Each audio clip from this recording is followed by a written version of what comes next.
Have you ever had your whole life slammed to a stop? Like one day you're busy planning, moving forward, and then something happens and suddenly you're not? Suddenly, the only thing you can do is just sit with yourself. That was me. When I got sick, my life slowed down to a pace I didn't choose. And at first, it felt like punishment. Like everyone else was still running forward and I was stuck watching from the sidelines. But here's the thing. Stopping didn't end my story. It actually started it.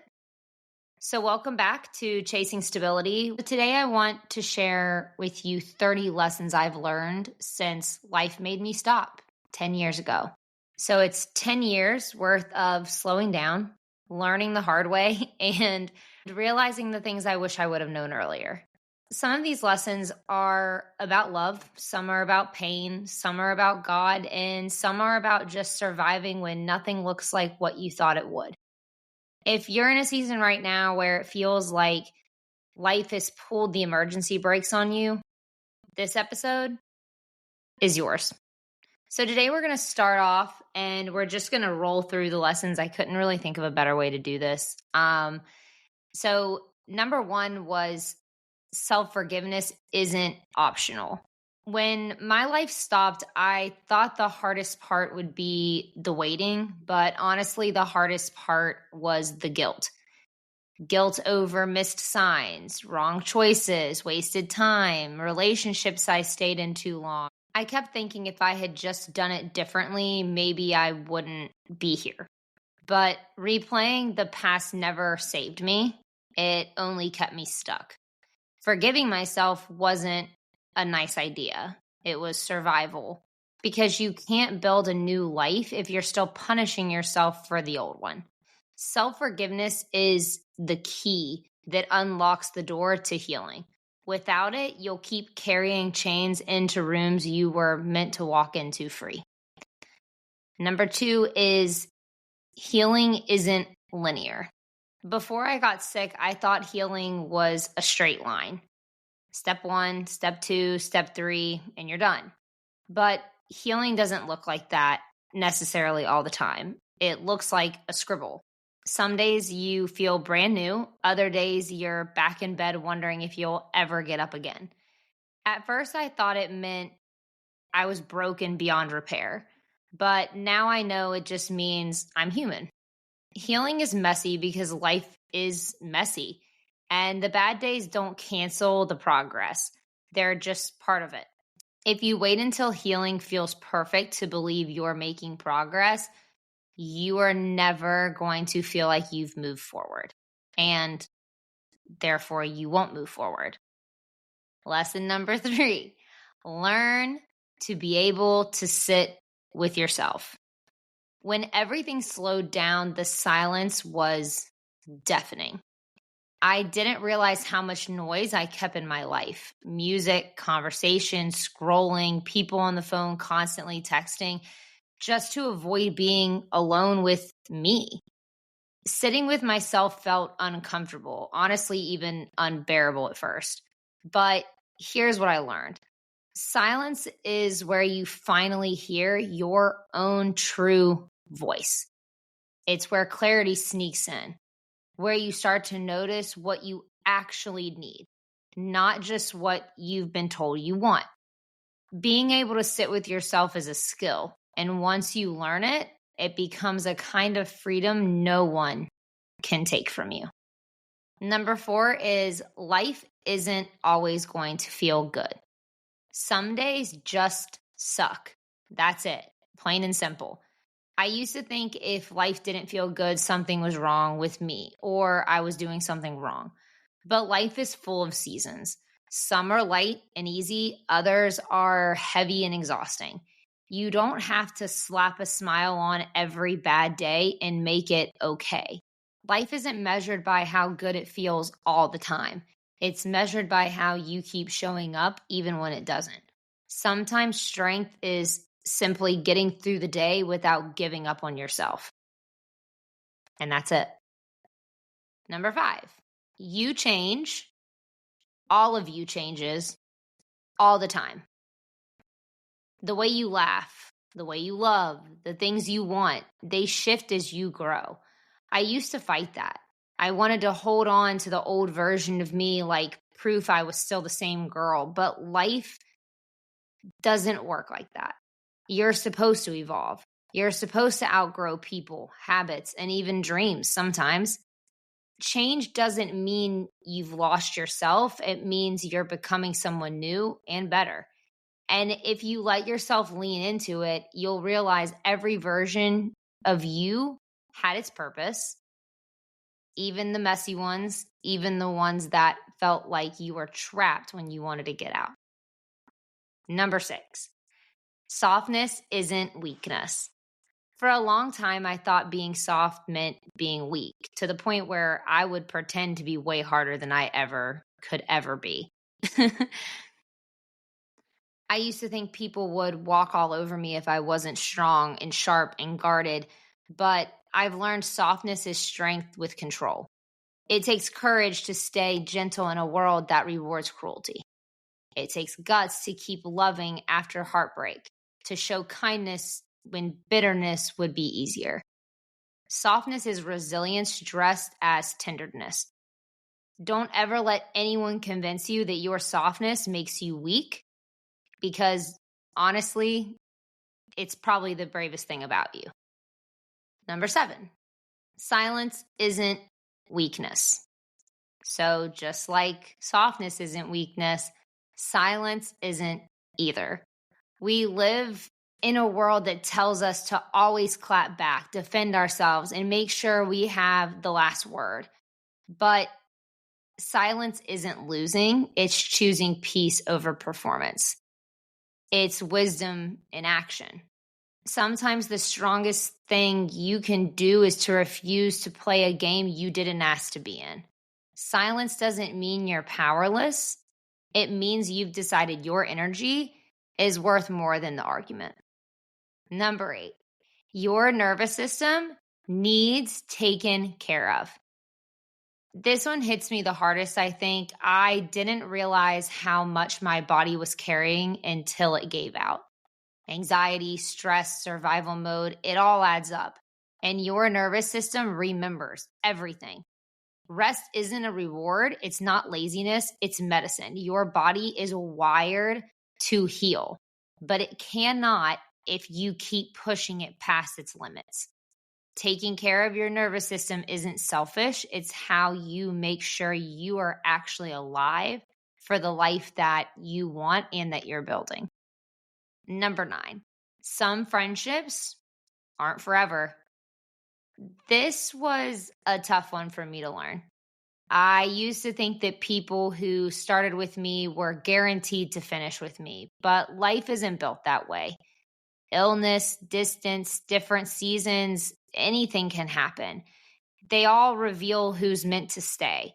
And sometimes the friendships you thought were forever start fading without a fight, and you're left grieving someone who's still alive. But that doesn't mean the friendship was worthless. It just means it had its time and its time's passed. Some people are chapters, not the whole book. And once you learn that, you stop clinging to what's leaving and stop trying to hold on to things that need to leave and start making space for what's coming. Number 10, when people show you who they are, please believe them.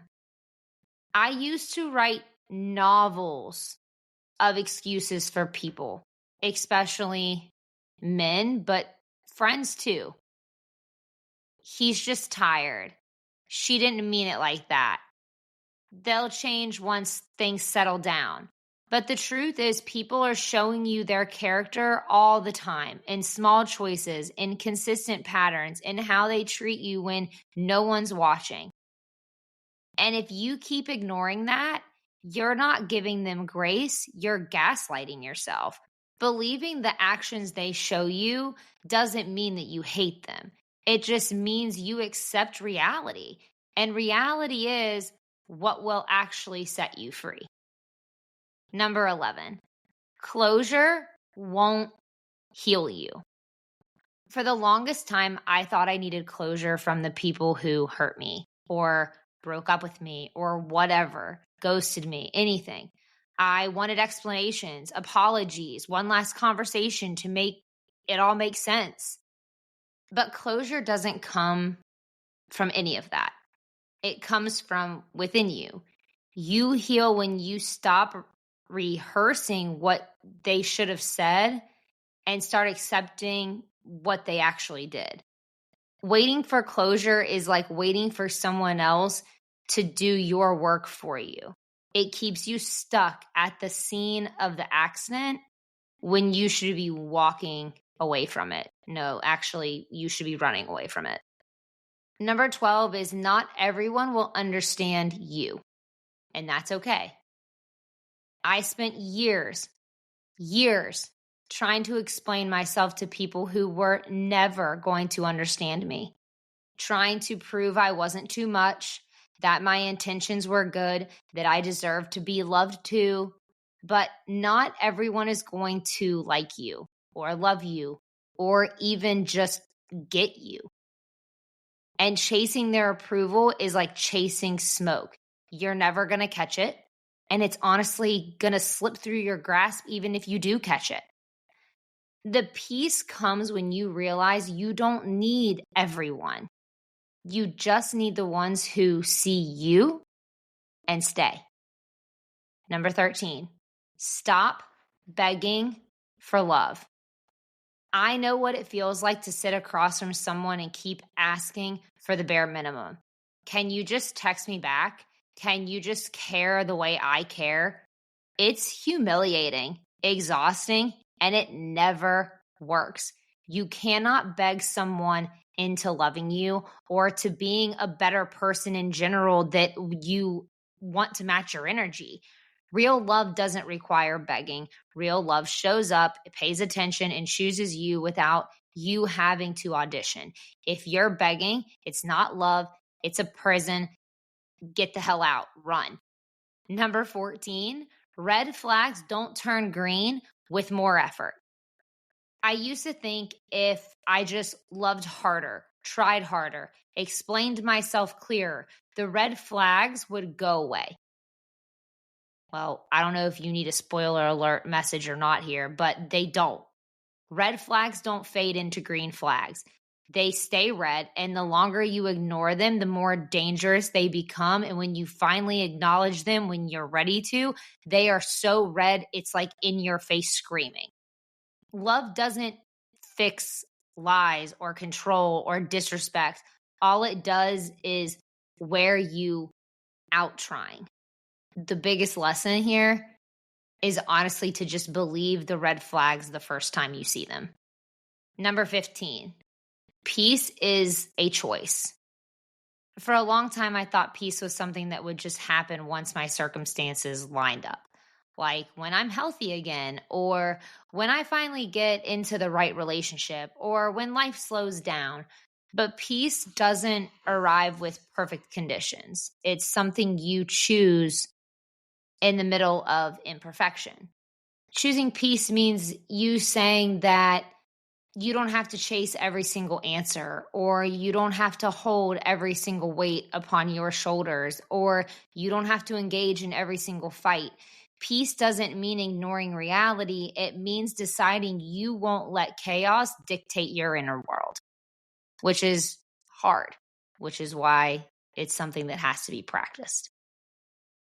Number 16, therapy is your best friend.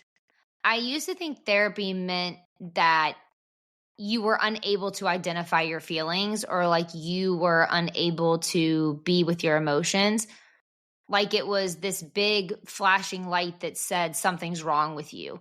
But therapy is just learning to understand yourself better. It doesn't necessarily mean that you don't know yourself.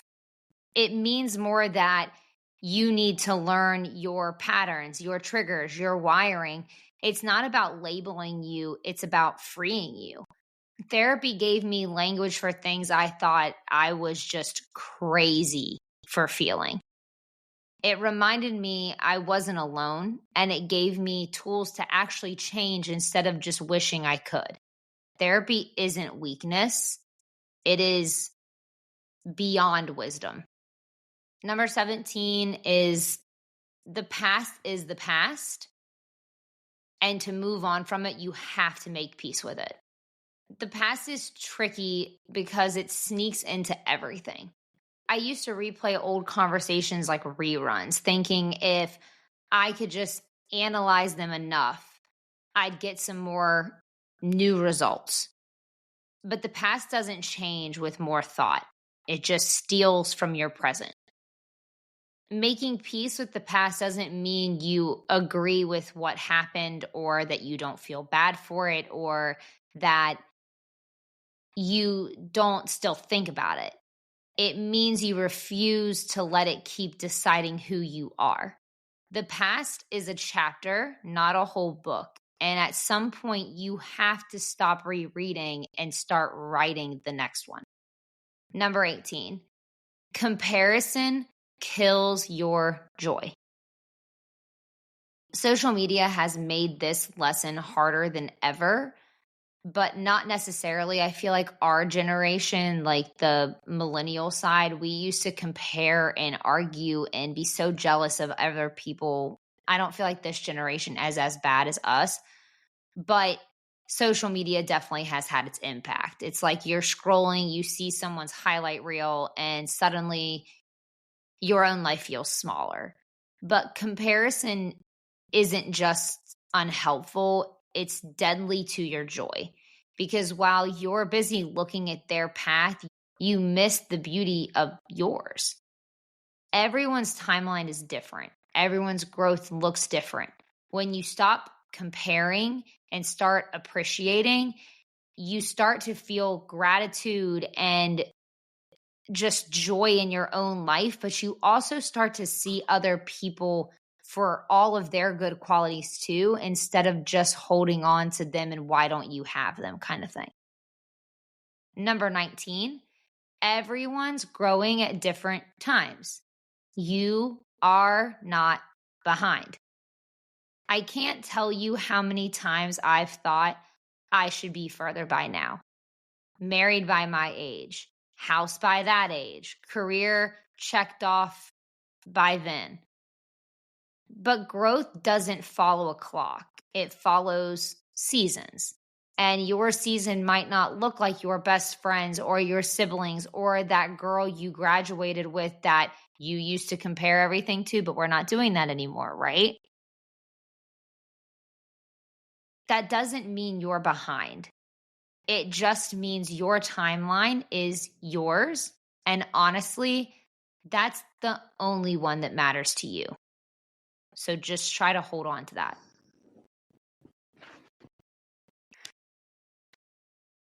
Number 20 is habits prove where your priorities are.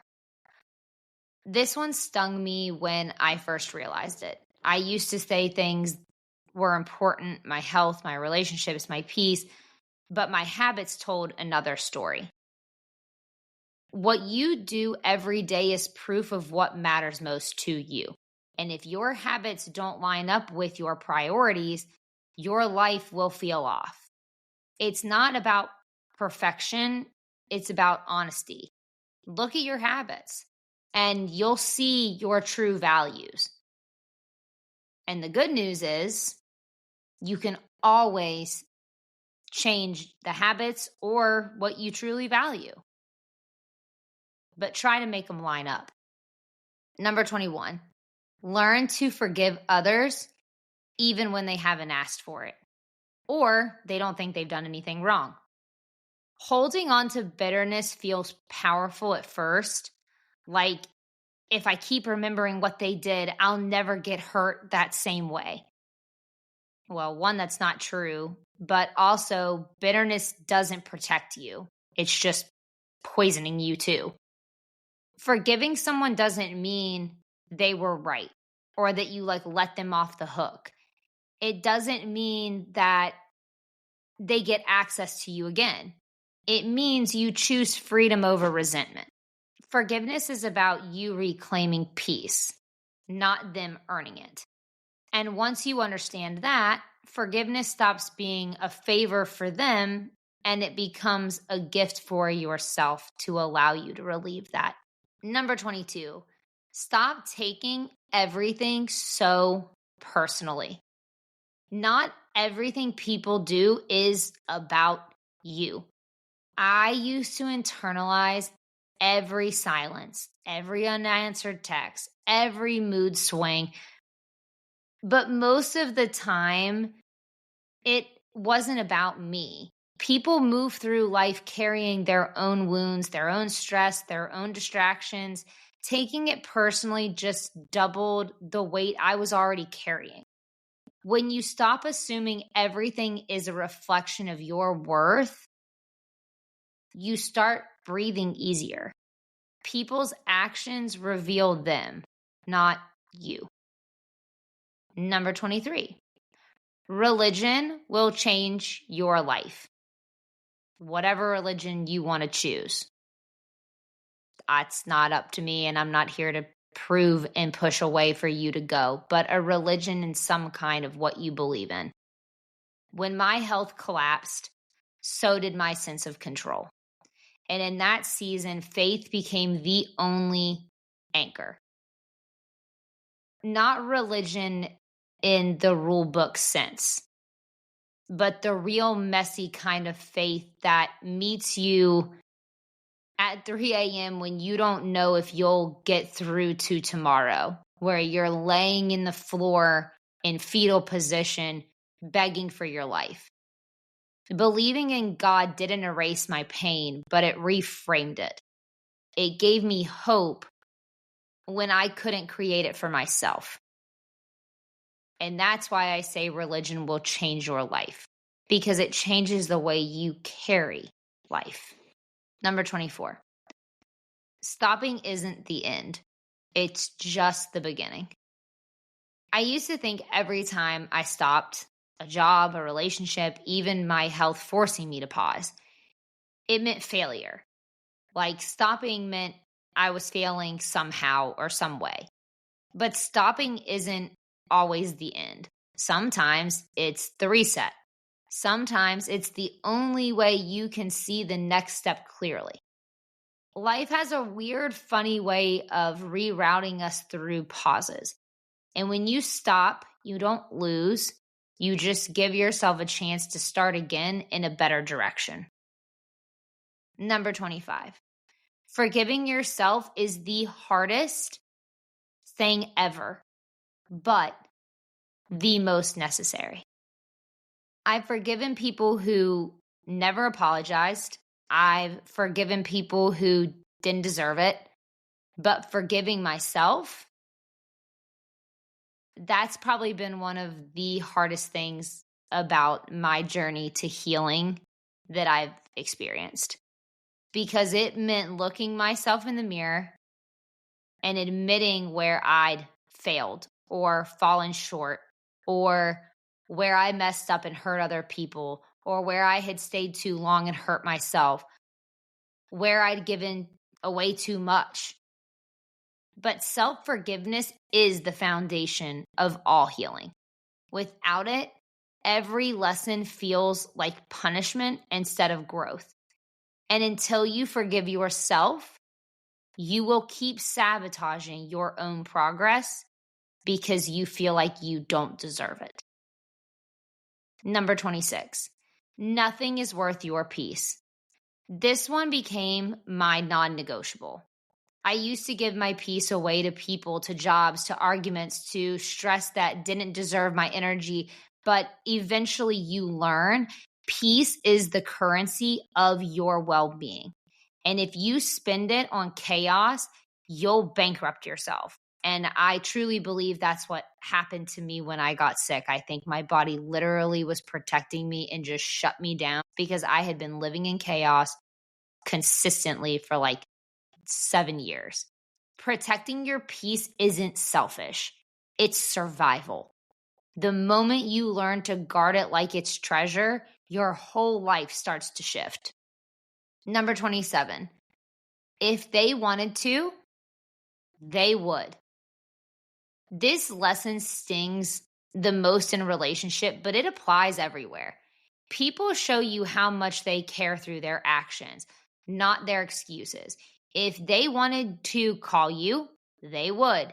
If they wanted to make an effort, they would. If they wanted to hang out with you and be your friend, they would. And when you finally stop making excuses for why they didn't, you free yourself to see the truth. Their silence is an answer.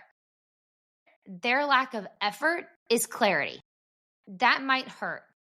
And it might hurt for a long time. I know some of these situations that I'm talking about in my head, they still hurt. They hurt me right now. I'm going through it right now. But it saves you from wasting years of begging for what someone was never willing to give you in the first place. So why stay and waste your damn time?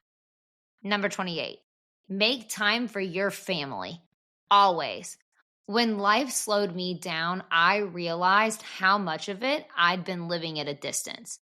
Always rushing, always distracted, always promising, I'll come by soon. But the people who love you the most, your family, your closest circle, they're not guaranteed forever. Making time for them isn't about obligation, it's about presence. The dinners, the phone calls, the silly little moments, they're what you'll remember when life gets heavy. Trust me, I've felt it. No achievement, no hustle, no someday is worth more than time with the people who feel like home and make you feel so worthy of love and just the world. Number 29, learn to be healthy early. Health doesn't wait until you're ready. I thought I could push my body to the side, ignore the signs, and just keep going. Then illness forced me to stop.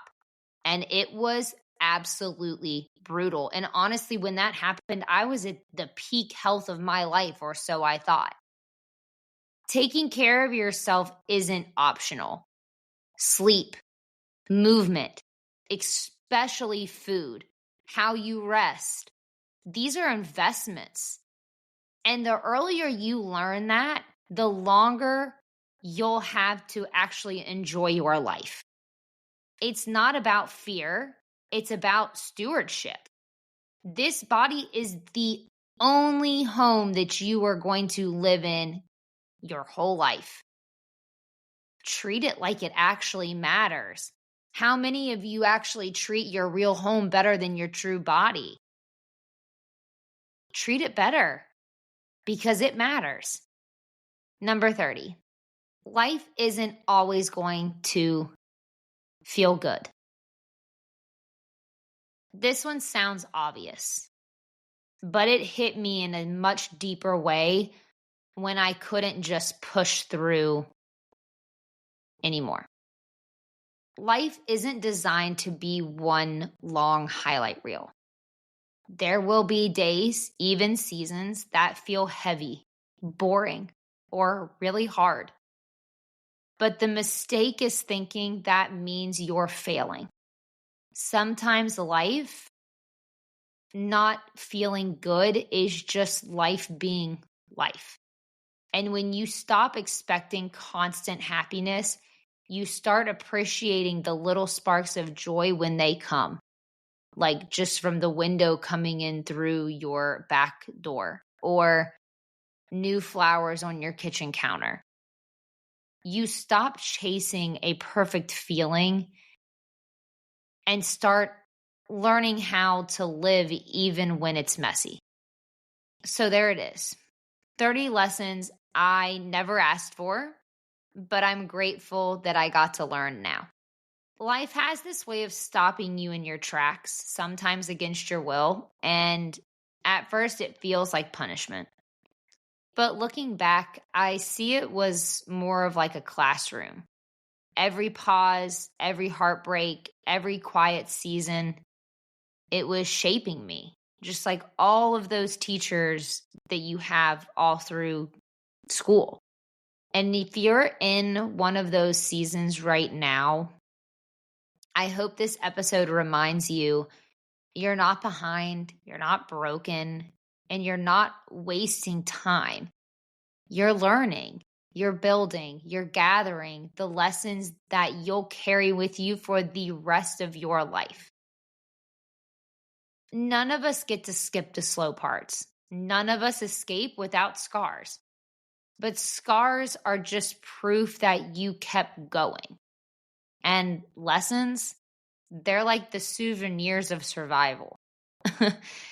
So maybe the next time life makes you stop, you won't panic. Maybe you'll take a deep breath and say, okay, what are you trying to teach me here? Because at the end of the day, you're still here. You're still becoming. You're still worthy. You're still the main character of your own life. And I hope that you never forget that. Thank you so much for spending this time with me. If any of these lessons hit home for you, share this episode with someone that you love or that might need to hear it too. I appreciate you so much for being here.